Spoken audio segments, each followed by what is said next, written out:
Hey, it's James McKay with Selman Home Inspections. I'm here in DeSoto, Texas, doing a home inspection, and right now I'm up on the roof.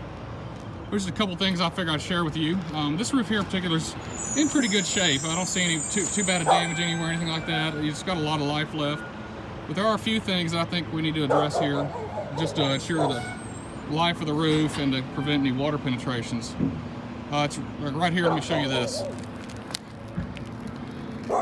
These nails right here, they should have sealant on top of it. It's real common over, with a little bit of age and UV damage, the sealant will wear out and wash off the roof.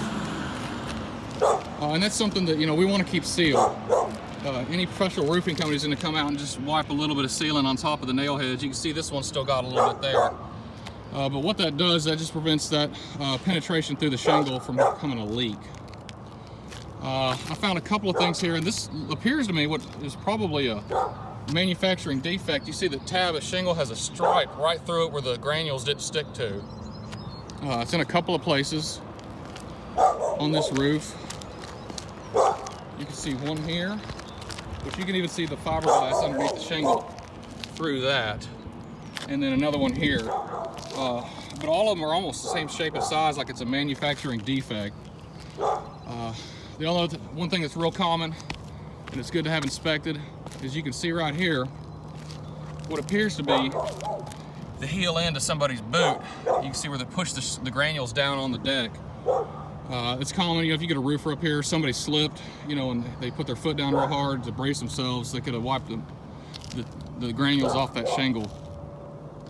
You can contact a roofing company, and a lot of them have a trick. They can replace individual shingles, so it's not like you're having to do a whole roof because of a couple of defects.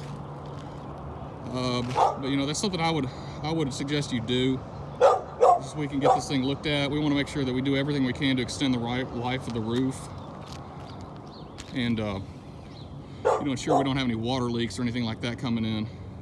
You can check us out on our blog. You can get a hold of us on our website, or you can even talk with us directly through our website.